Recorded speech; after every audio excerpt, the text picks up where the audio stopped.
Chapter 2. 7 years earlier. Clay. It's time. I can't say I'm not nervous, though. Any guy would be. My palms are sweaty as I shove them into my jeans, but I'm determined. Tonight's important. High school's over, and that means that it's time to move on to the next phase of my life. I stand in front of the diner that I've agreed to meet Natalie's father at, and try not to fidget. I'm dressed up, well, as much as a guy like me can be. There ain't much money for fancy clothes, but I borrowed one of Dad's old dress shirts and tucked it into my best, least worn-out jeans. The shirt's a little big, but ain't much to be done about it now. Nat wouldn't care, though. She's never cared that my t-shirts are about to fall apart or that my shoes come from Goodwill. She don't care that I share a room in my dad's shitty-ass trailer at my younger brother's. She's never cared about any of that shit. That's why I love her. That's why I want to marry her. The car pulls up to the restaurant I'm currently pacing in front of, and my heart hammers in my chest. Tonight, me and Nat and her dad are supposed to be having dinner. I'm going to meet Mr. Weston and do my best to charm him. And then tomorrow, I'm going to go over and let him know I want to propose to his daughter. That I love Natalie Weston with all my heart. And that I might be poor right now, but I'm determined to give her a good life. That I'll treat her like fucking gold. My mouth goes dry when the sedan idles in front of the restaurant and a driver hops out and then races around to the side of the car and opens the door. A moment later, Chap Weston steps out. I recognize the guy. Anyone would. He's famous in a way that a lot of Hollywood actors will never get. In the 50s and 60s, there were some really big names in Hollywood royalty. Marilyn Monroe, Clark Gable, John Wayne, Jimmy Stewart, and Chap Weston. Even though he's more than twice the age he was in those movies, he's still got that famous smile and tall, strong shoulders. He's wearing an expensive, fitted suit that makes me feel a little self-conscious in my two-bagged dress shirt and jeans, and his hair is immaculately combed. Shit, I didn't even think to do something with my hair. I bet it's sticking up in all kinds of cowlicks like Natalie teases me over.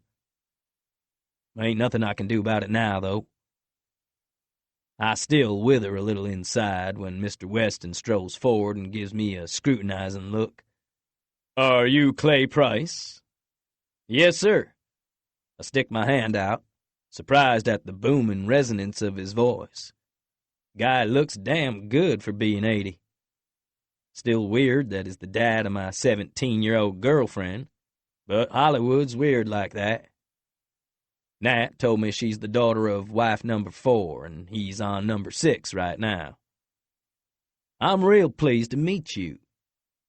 "Spare me the pleasantries," Mr. Weston says in a cold voice. "This won't take long." He glances over at his driver and gestures. "Wait in the car." The driver nods and shuts the door, then hops back into the driver's seat. I try to hide my frown. "Natalie not coming tonight?" "You're not going to see Natalie again," Mr. Weston says, with that polite smile on his face.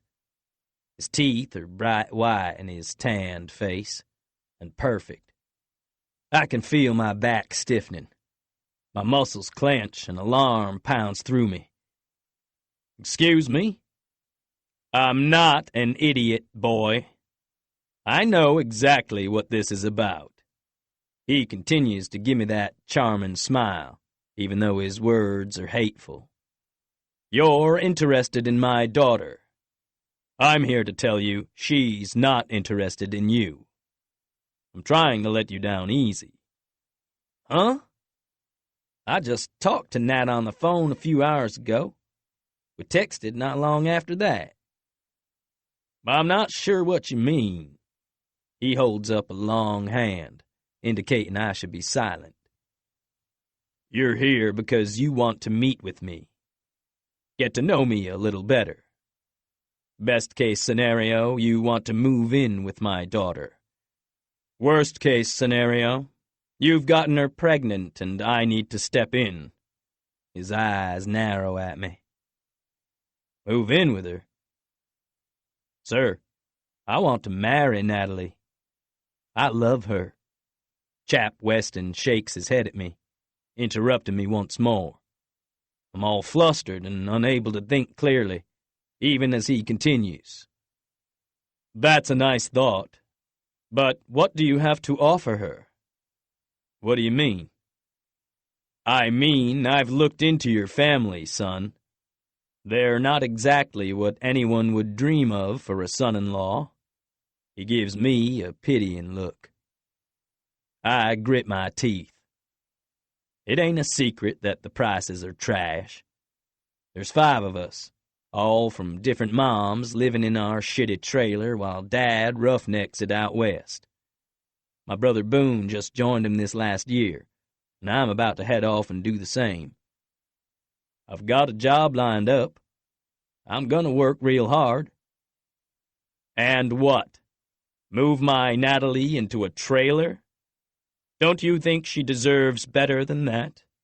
I clench my jaw, because he's right. Natalie does deserve better than that.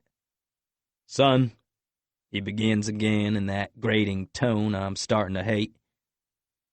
My daughter is smart. She's got great connections. I want her to go to Stanford, just like I did. You know she's been accepted, right? Huh? Stanford? I don't even know where that's at. And Natalie hasn't mentioned college, not once. I thought we'd make plans now that we've graduated. No, I didn't know that. The look he gives me is pitying. I see. Well, that doesn't change things. Natalie will be attending in the fall and working on her degree. She's got the world in front of her. That's what I'm trying to tell you. You'd only bring her down. This can't be true. Natalie loves me. Just last night we kissed for hours, and she promised me that she loved me as much as I loved her. It can't all be lies. I think you're wrong, sir. It doesn't matter what I believe, son. Look in your heart.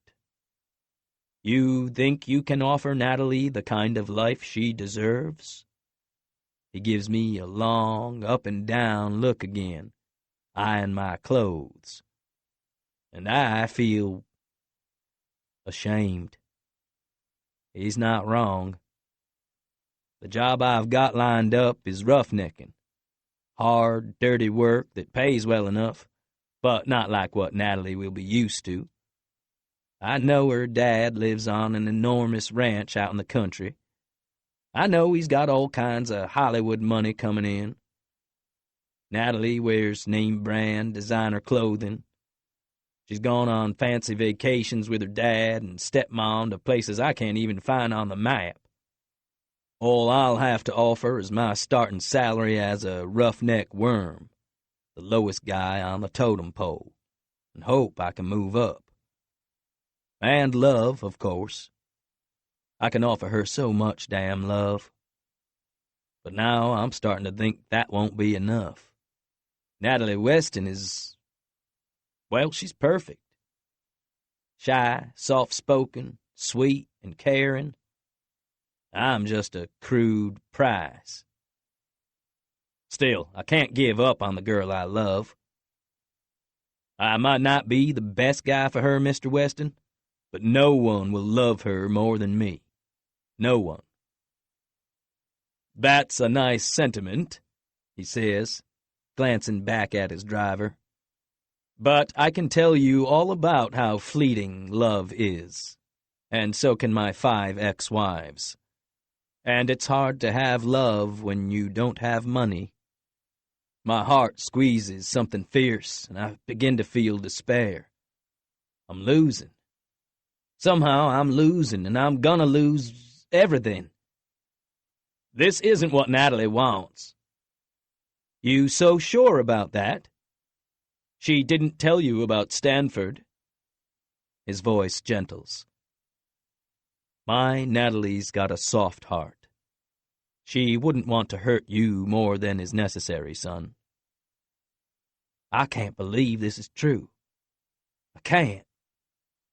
I think of Natalie, with her big blue eyes and her soft smile. Feels like my fucking heart is being ripped in half. Why wouldn't she say anything to me? Why do you think I'm out here? The smile it gives me is genuinely full of remorse. She needed some way to break this to you easily. She knew what was coming, and she didn't know how to get out of it. He gives me a rueful grin. Dear old Dad to the rescue. No way. She sent her dad to break up with me? I know Natalie hates conflict, but this is fucking ridiculous. I need to talk to Natalie. This doesn't make sense. Just last night, I thought we were going to marry. I even have a ring in my pocket. I've carried it every day since I bought it. Granted, it's only from the pawn shop, but I thought we could joke about how I'd buy her a better one once we got on our feet. I thought Natalie would think it's cute. Maybe I don't know her like I thought. I understand, Mr. Weston says. Of course you will. She's a little upset tonight, so maybe hold off until tomorrow morning, Sure, I say, dully. Whatever. Natalie. Dad, have you seen my phone? I race down the stairs, flustered. We're already late for my big evening with Clay, and I know he's going to be frustrated. I can't call him to tell him that my stepmother's been locked up with her emotional support cockatoo for the last hour, weeping and feeding the poor fat bird crackers. Everything's always drama with my family. Not surprising, I guess, given that Dad still treats everything like it's Hollywood. But geez, it can be exhausting.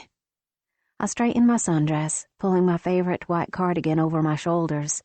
Joanna, my stepmom, isn't going to be able to make dinner, but we can hopefully still meet Clay. I'm excited about tonight and what it might mean for Clay and me.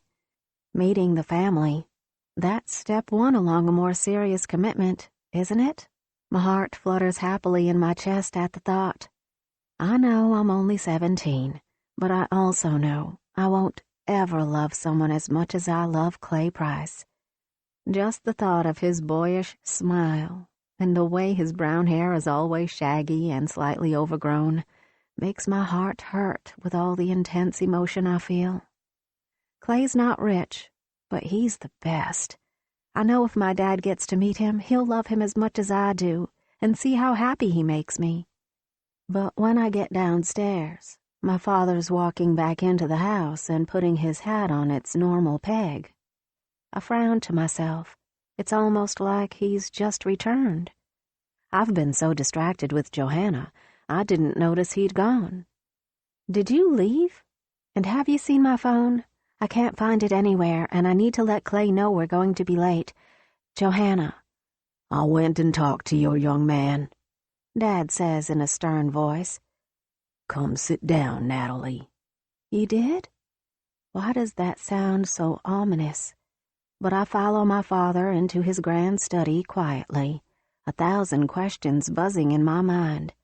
I watch as he sits at his desk, one that Marlon Brando sat at in one of his big movies. I sit in a chair opposite him, one from a John Wayne film. My dad loves props and has spent a fortune on buying set pieces from the movie lots. Our entire home is filled with things from famous movies, and as a result, the atmosphere is a little, well, eclectic is probably far too kind a word. Scattershot is more like it. But my dad is old Hollywood, and we're not exactly a normal family anyhow, so I don't mind. I smooth my skirt and try not to show my nervousness. You saw Clay? I ask again. Is he going to wait for us a bit longer? Johanna. My dad shakes his head. I'm afraid our dinner is canceled. Canceled? I echo. But why? He pulls an envelope off his desk and pushes it toward me. You got accepted to Stanford, by the way. I ignore it. Dad's been pushing Stanford on me for all my life, because he went to college there for a brief time before heading to Hollywood. I haven't made any decisions about college. Well, because I wanted to know where Clay and I were going. What about Clay, Dad? He's breaking up with you. My father delivers the words so casually, and yet they hit me with the force of a sledgehammer. I grip the carved wooden arms of the chair. What? Dad nods. You're planning on going to college, right? He said he didn't want to wait around. Said that he had better things to do with his time. I suspect his family is the type that likes their women barefoot and pregnant in the kitchen. My father shakes his head. I stare, unable to believe what I'm hearing. My Clay said this? I know that he was going to take a job with his father this summer, I say, though it's hard to speak around the knot in my throat. But I thought... Oh, he said he'd marry you, but he made it quite clear that if you went to college, it would be over. What the hell? Does Clay really want me sitting around twiddling my thumbs, waiting to have his babies? I did want to go to college, but wanted to discuss where with Clay first, hoping it could be someplace near where he'd be. How could Clay make me choose? Crap, it was even worse than that. He chose for me. When my father nudges the envelope toward me again, I pick it up. I feel numb. I don't even recall applying to Stanford, so one of his assistants must have done this. Not surprising, given that my dad has a crew to run everything in his life. He doesn't like to be alone. I gaze down at the letter, the words blurring before my eyes. Everything feels like it's dying. All the things I'd hoped for, all the joyful dreams I'd made, they'd all involved Clay. Surely I have more ambition than that, more than just being some guy's wife. Or is that all I truly want? I'm so confused. I don't know what to think anymore. He's never said, "My darling, why would he? I learned this the hard way in Hollywood. The more options you give someone, the less likely they are to take the one that you want them to take. The best way to get someone to do what you want is to give them as few options as possible. You never offer your leading man 4 scripts. You offer him the one you want him to take and go from there." This isn't Hollywood, Dad, I say bitterly. That's where you're wrong. Everything in this world is run like Hollywood. It's a game of who you know and what face you wear. I bite back my retort and clutch the Stanford letter desperately in my hand. Is he right? Is this what Clay wanted? To trap me into a marriage so I'd stay at home and have kids and just hang around and cook him dinners? Yesterday I wouldn't have even minded if he'd said that. But to give me no other options, like I can't make up my own mind? That hurts me deeply. I need some time to think, Dad. Of course. Take all the time you need, and then when you're ready, we'll talk Stanford. As I stand, he turns his chair a little and holds a hand out to me. That's what Dad does. He doesn't hug. He just takes my hand and squeezes it. I know my dad loves me in his weird, eccentric way, but right now, I really, really need a hug. Clay would hug me. The thought hurts so much that I break into a sob. Now, my father says in a soothing voice. Trust your daddy to know what's good for you. I nod through my tears. Dad may want us all to dance to his weird little tune, but I know he'd want what's best for me. I give him a teary-eyed smile, and then when I can't hold it any longer, I rush up to my room, tears blurring my vision. I can't bear it. It hurts too much. I curl up on my bed and bawl my eyes out. I don't even get up when Jenny, the maid, slips in and places my phone on my desk. What do I need a phone for anymore? Clay's the only person I ever want to talk to. He's my only friend, and my boyfriend.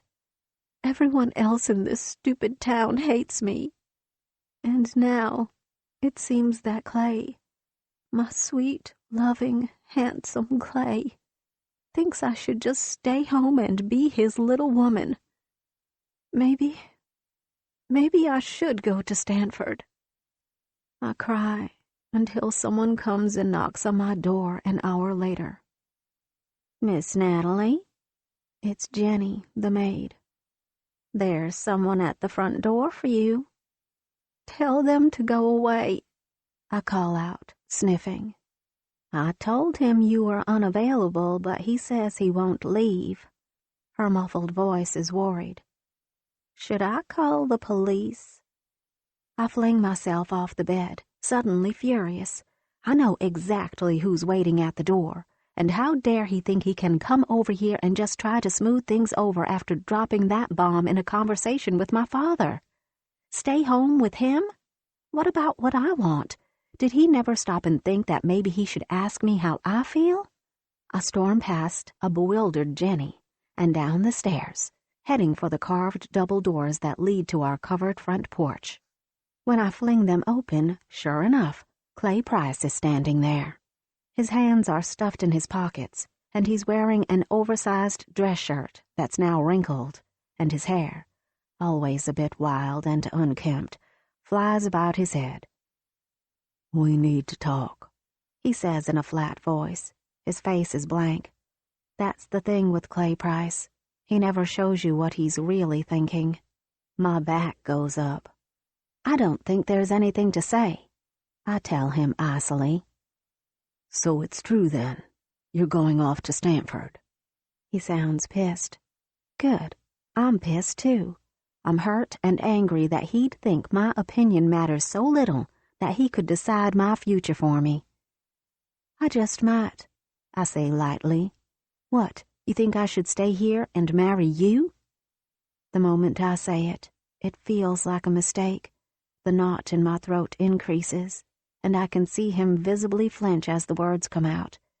And I'm surprised, because it seems like for the first time, Clay looks vulnerable. No, he says softly. I guess not. He puts a pair of fingers to his forehead and gives me a mock salute. Have a nice life. I'm heading to West Texas with my pop.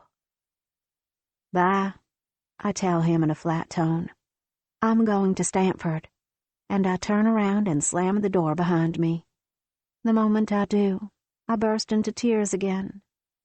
Hours later, I'm all cried out.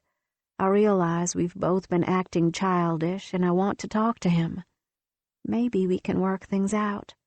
Maybe I can make him see that my education is important, and what I want is just as important as what he wants. Maybe we can still get married, and I can go to college part-time while we make a home together. Sniffling, I pick up my phone to text him even though it's late. All I know is that I love him, and I don't want this to be the end between us. Before I can hit the send button, there's an urgent knock at my bedroom door.